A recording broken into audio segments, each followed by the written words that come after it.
네, 오밤중에 뉴스 함께하고 계십니다. 첫 번째 주제는 좀 열받는 내용이네요.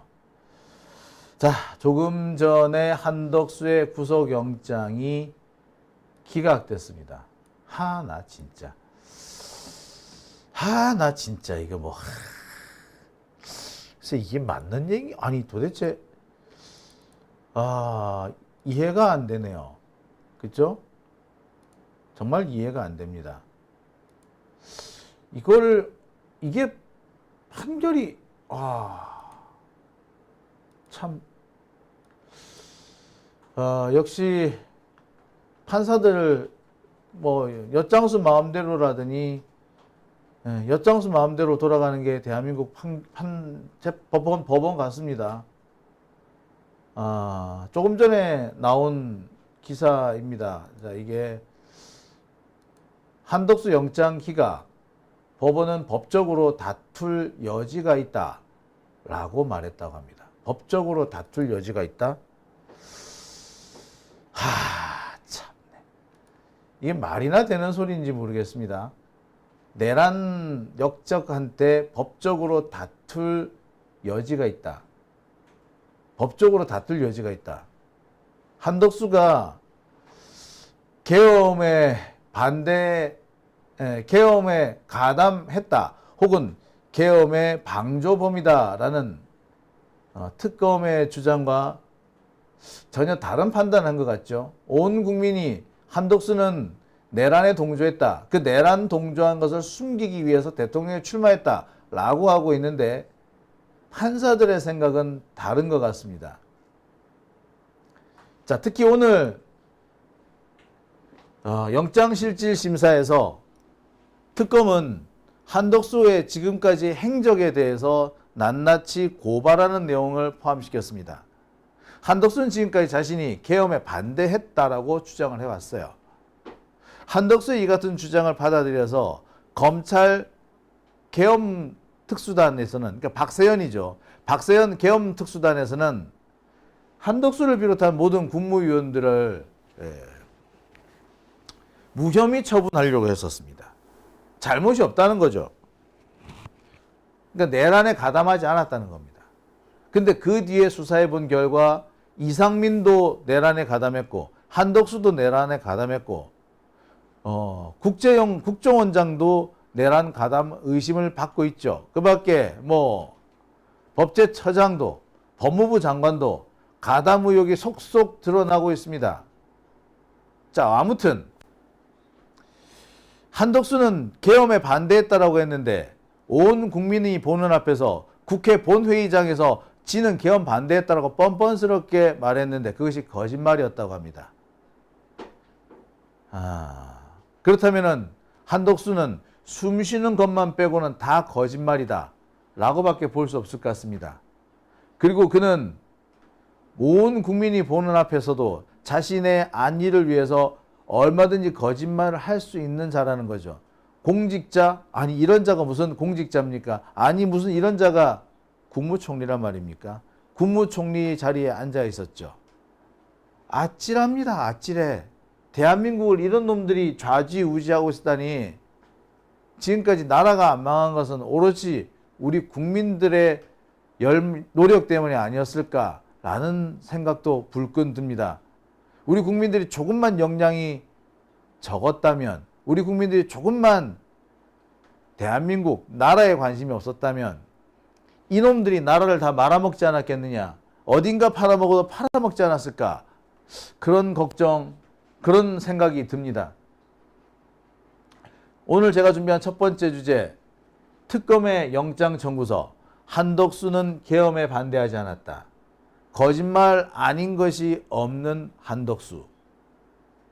자, 조금 전에 한덕수 영장이 기각됐습니다. 오후에 영장 실질심사가 시작이 됐죠. 3시간 반 정도 진행이 됐다고 합니다. 그런데 조금 전 10시 반 정도에 한덕수의 영장이 기각됐습니다. 제가 방송 들어오기 직전까지 설마 하고 있어서 한덕수 영장은 아직 기각되지 않았다라고 말씀드리려고 했는데, 예, 그 말 하기가 무섭게 영장 기각됐다라는 속보가 뜨는 것을 봤습니다. 정말 황당하다 못해서 이거는 분노가 침입니다.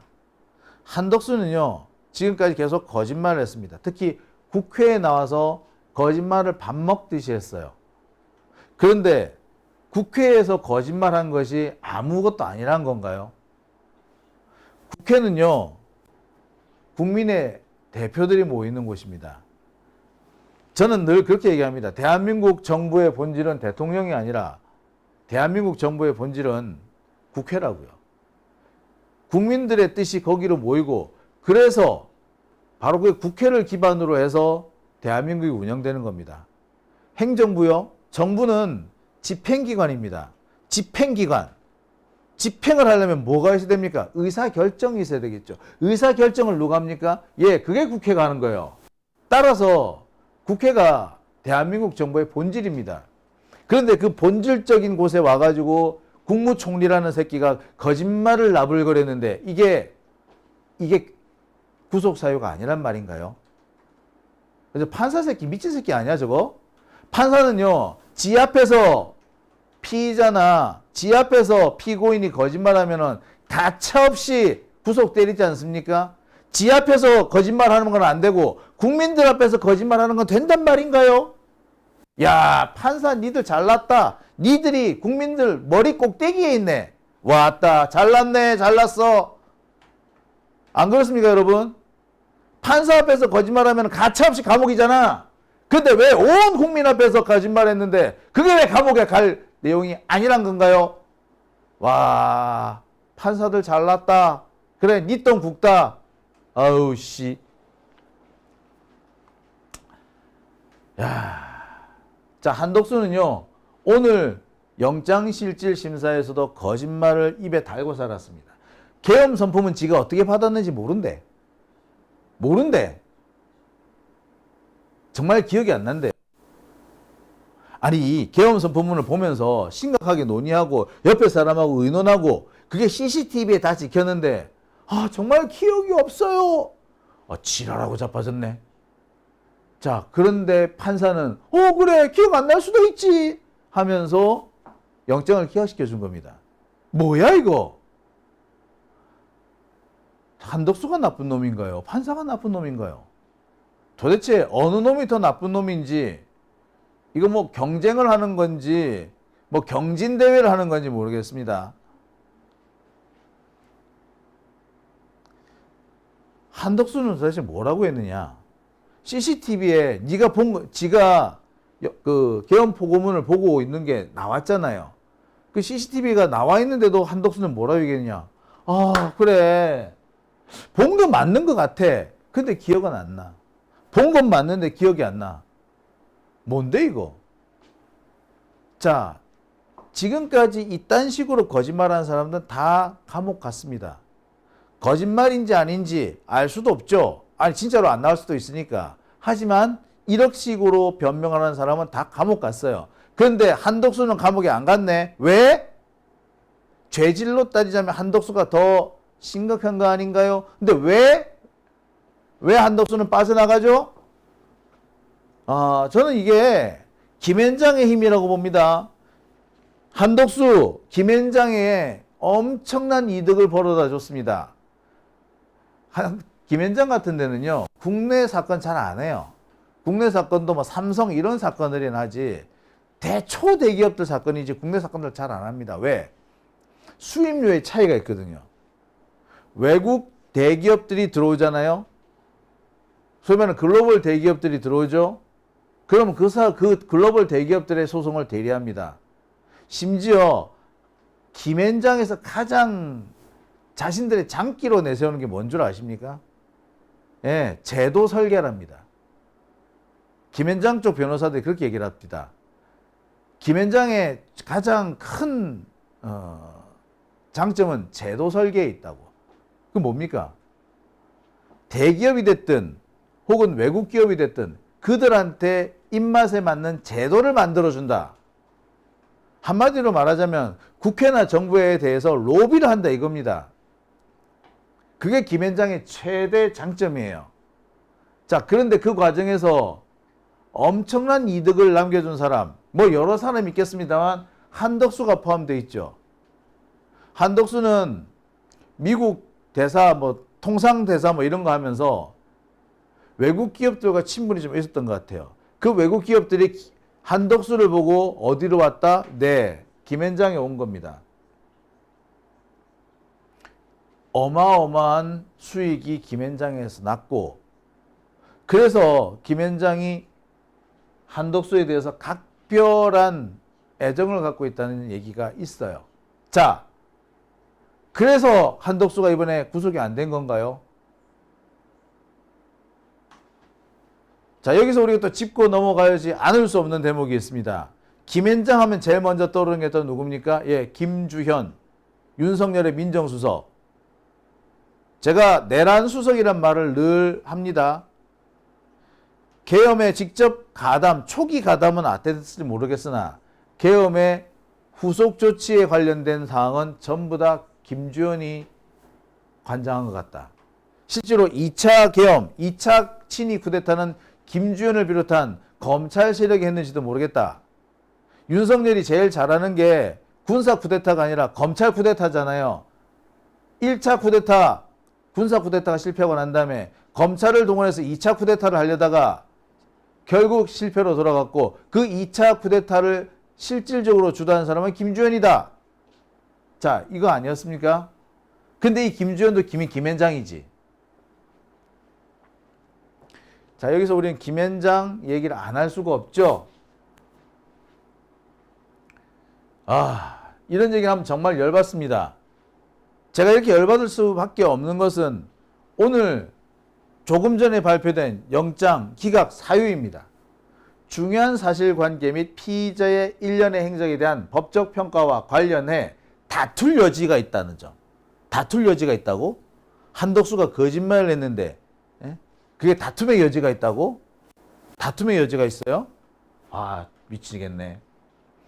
본건 혐의에 관하여 현재까지 확보된 증거, 수사 진행 경과, 피의자의 현재 지위 등에 비춰 방어권 행사를 넘어선 증거인멸의 우려가 있다고 보기 어려운 점. 야, 이 판사 새끼들 참 더러운 말 썼어. 있다고 보기 어려운 점. 있다고 보기 어려운 점. 없으면 없지. 있다고 보기 어려운 점. 지랄하고 자빠졌네. 이딴 표현을 쓸 이유가 뭔지 아세요? 도망가는 거예요. 자기도 지가 하는 짓이 떳떳지 못하다는 거, 국민들 누구도 인정하지 못한다는 거, 국민들로부터 욕먹을 짓이라는 거 아는 거야. 그러니까 말을 이렇게 베베 꼬은 겁니다. 아이고, 이런 게 판사라고 진짜. 아니, 본인이 한 판단에 대해서 자신이 없으면 판사를 하지 말라고. 그거 뭐? 진짜 판사가 내가. 자, 피의자의 현재 지위 등에 비추어 방어권 행사를 넘어선 증거인멸의 우려가 있다고 보기 어렵다고? 방어권 행사를 넘어선 증거인멸? 방어권 행사를 넘어선 증거인멸? 증거인멸을 해도 돼, 그러면? 방어권 행사의 수준이면은 증거인멸 해도 돼? 보세요, 판사님. 증거인멸은 방어권이든 나발이든 하면 안 돼요. 근데 뭐? 방어권 차원을 넘어선 증거인멸이 있다고 보기 어려운 점? 지랄하고 자빠졌네. 증거인멸은 그게 방어권 차원이든 뭔 차원이든 간에 하면 안 돼요. 근데 뭐 방어권 차원을 넘어선 증거인멸의 우려가 없다고? 뭐 진짜 또라이 같은 놈 아니야? 이게 판사야? 이딴 소리가 판사 주둥아리에서 나온 거예요? 판사 손가락에서 나온 거야? 야, 참 찬란하다, 찬란해. 방어권 행사 차원을 넘어선 증거인멸이 없다고? 증거인멸은 방어권 행사 차원에서 해도 된다는 건가요? 와, 미친놈 아니야 이거. 이게 판사야? 양아치야? 또라이야? 야, 참. 자, 그 다음 보세요. 피의자의 경력, 연령, 주거, 가족관계, 수사 절차에서의 피의자 출석 상황, 진술 태도 등을 종합하면 도주의 우려가 없다고? 아니, 그럼 국회에서 온 국민 앞에서 거짓말한 건 뭔데? 야, 참. 와, 아니 한독수가요 얼마나 뻔뻔스러우냐면요 거짓말을 하는데 아무런 그게 없어. 사람이 거짓말하면요 어딘가에서는 표시가 나거든요. 근데 한독수는 거짓말하는데 그 어떤 곳에서도 표시가 안 나. 양심의 가책을 못 느낀다는 거예요. 아니 수사 과정에서 뭐 방어권 뭐 추석이 어쩌고 어쩌고 저째? 아니 국민들 앞에서 거짓말했는데 그건 뭔데? 내란이라고 더군다나 내란 사건과 관련해 가지고 거짓말했는데 그게 증거인멸이 아니라고 이미 증거인멸을 해놓고 있는데 무슨 증거인멸이 끝났으니까 수사 과정에서 저렇게 개길 수 있었던 거 아닙니까? 근데 판사가 뭐라고? 수사 과정에서는 뭐 출석 열심히 했으니까 도주우려 어렵다고 수사 들어오기 전에 증거인멸 다 했잖아. 근데 무슨 참 아우 진짜. 자 제가 앞서서 한덕수가 국민들 앞에서 거짓말을 뻔뻔스럽게 했다. 그런데 그 거짓말하면서도 아무런 변동 미동조차 하지 않습니다. 자 한번 보시죠. 제가 왜 이런 말씀 드리는지 알 겁니다. 네, 12월 3일 저녁에 대통령실 도착 이후에 인지하였습니다. 그 자리에 가서 윤석열의 쿠데타를 막지 못했죠? 반대하는 의사를 분명히 했고 또 우리 국무위원들을 소집해서 국무회의를 명분으로 우리 대통령님의 그런 의지를 설득하기 위해서 노력을 했습니다. 그러나 궁극적으로 막지 못했습니다. 정말 송구스럽게 생각하고 또 죄송하게 생각하고 또 많은 죄책감을 느끼고 있습니다. 지금은 며칠이 지났습니까? 한참이 지났는데 이제 와서 그런 이야기를 합니까? 보셨죠? 자기는 계엄에 반대했대요. 그런데 그 말을 하면서 목소리의 떨림이나 표정 변화, 거기서 양심의 가책이 여러분 느껴지십니까? 그 어떤 양심의 가책도 느껴지지 않죠. 저렇게 뻔뻔스러울 수 있는 거는 사이코패스니까 가능한 거거든요. 자, 특검에서 수사 결과로 그 한덕수가 거짓말했다라는 거 CCTV가 안 나왔으면 우리 모두 전 내용을 믿고 있었을 거 아닙니까? 근데 뭐 증거인멸의 우려가 없다고? 저 자체가 증거인멸인데 증거인멸의 우려가 없다고요? 거짓말을 저렇게 뻔뻔스럽게 하고 있는데 저 뻔뻔스럽게 거짓말하면서도 표정 변화 없는데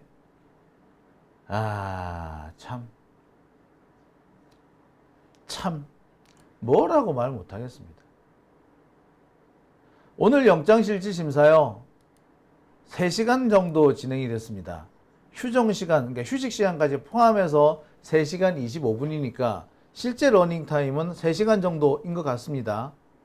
그러니까 3시간 만에 영장실질심사가 끝났다는 건 뭘 의미하느냐?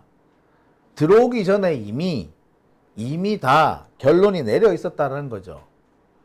오늘 특검팀은 구속영장 청구서가 무려 54페이지에 달했습니다. 이 54페이지에 달하는 청구서 읽는 데에만 한참 걸려요. 의견서 360쪽입니다. 역시 읽는 데만 한참 걸립니다. PPT는 160장이었대. 이 내용을 다 포함을 해보면요. 검찰 측에서, 특검 측에서 사용한 시간이 거의 1시간 그 이상이 될 수도 있습니다. 그런데 3시간 만에 영장심사가 끝났다. 아니 한덕수 변호인 측에서도 뭐 말을 했을 건데 이것저것 계산해보면 실질적으로 심리는 1시간 남짓 정도에 밖에 안 됐다는 얘기예요. 그 말은 결국 뭘 의미한다? 이미 들어오기 전에 결론 다 내려놓고 있었다. 이 말인 거죠. 더군다나 오늘 이 특검에서는 이런 내용도 밝힌 적이 있습니다. 지금까지 이 한독수는 계엄에 본인이 반대했다라고 주장을 했어요. 그 지까지 포함해서 계엄에 반대한 국무위원이 한 5명 정도 된다고 했습니다. 근데 알고 봤더니 뭐 계엄에 진짜로 반대한 국무위원은 장관은 2명밖에 없고 나머지는 꿀 처먹은 벙어리였던 거야. 꿀 먹은 벙어리였던 거야.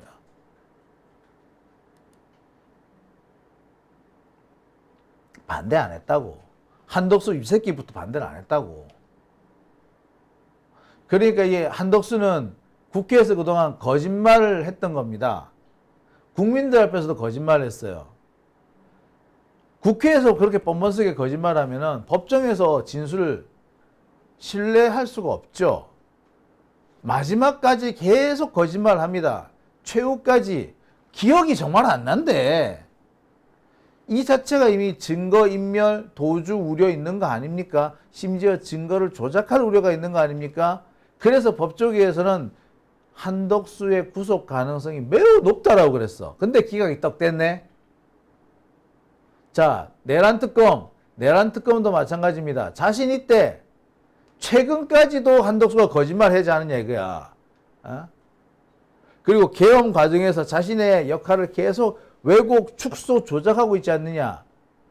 계엄을 합리화시켰으면서 계엄을 합법화시키려고 했으면서 계엄을 반대했다라는 정반대로 주장을 하기도 하죠. 그러니까 국무회의를 연 게 계엄을 반대하기 위해서 국무회의를 열었다고 했는데 사실상 계엄을 합리화시켜주기 위해서 한 걸로 보이죠. 왜? 국무회의 결국 얼마 열립니까? 한 20-30분 뒤에 2분 남짓 열다가 열고 말아버렸어. 2분 열었다고. 아니 정말 계엄을 반대하고 싶어서 국무회의를 열었다면 한 10분은 해야 정상 아니야 그래도? 근데 2분 달랑꼴랑 2분 해놓고서는 뭐 계엄을 반대하기 위해서 했다고? 10분을 만약에 열었다면, 만약에 20분을 국무회의를 열었다면 추가 참석할 수 있는 장관이 2명 이상 있었어요. 그럼 얘기 어떻게 됐을지 모르죠. 그죠? 그런데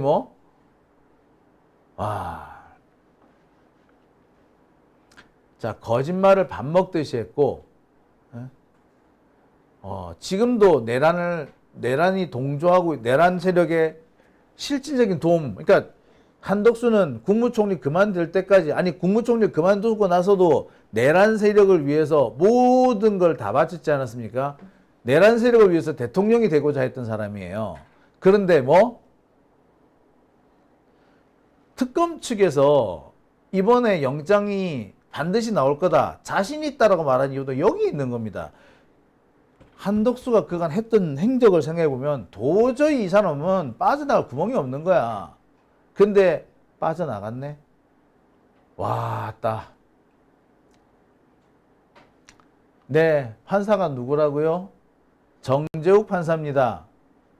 자, 1970년 부산 출생, 부산진고등학교 경찰대 사법시험 40회 변호사로 활동하다가 2008년에 판사가 됐고, 수원지법에서 근무하다가 이번에 나란히 영장 판사가 된 3명 중에 한 사람입니다. 수원지법에서 비슷한 경력에 비슷한 나이를 가진 판사 3명이 나란히 영장 전담 판사가 됐습니다. 조희대가 내리 찍은 거죠. 그 중에 한 사람은 조희대와 직접적인 연관성도 의심이 되는 사람입니다. 아무튼 그렇게 됐어. 자, 여러분, 의심 안 할 수가 있나요? 자, 바로 그 상황에서 정재욱 판사가 이 사건 담당 판사였습니다. 늘 말씀드립니다만 이런 경우에 재판은 사실상 조희대의 입맛대로 갈 수밖에 없다. 조희대의 입금이 가득 들어와 있는 재판이다. 결국 이 내란 사건 재판이 잘 되고 잘 못 되고는 누구한테 달렸다? 조희대한테 달린 거지. 조희대 그동안 입 다물고 살더니 도저히 안 되겠다 싶은 모양입니다. 다시 내란 사건 등등에 관여하기 시작한 것 같아요. 이 조희대의 이런 망동을 막을 수 있는 유일한 해법은 우리 국민들, 우리 시민들입니다. 시민들이 법원 앞에 몰려가는 한이 있어도 법원 앞에서 법원을 규탄하는 시위를 열어주셔야 합니다. 전국적으로 다 동시다발적으로 열 필요가 있다는 생각이 들어요. 굳이 서초동 안 하셔도 됩니다. 여러분이 계시는 곳에 법원, 검찰청 앞에서 자그마한 피켓이라도 들고 시위를 한번 해주시기 바랍니다. 자, 오밤중 뉴스 첫 번째 주제는 여기서 마무리 짓고요. 댓글 한번 보도록 하겠습니다.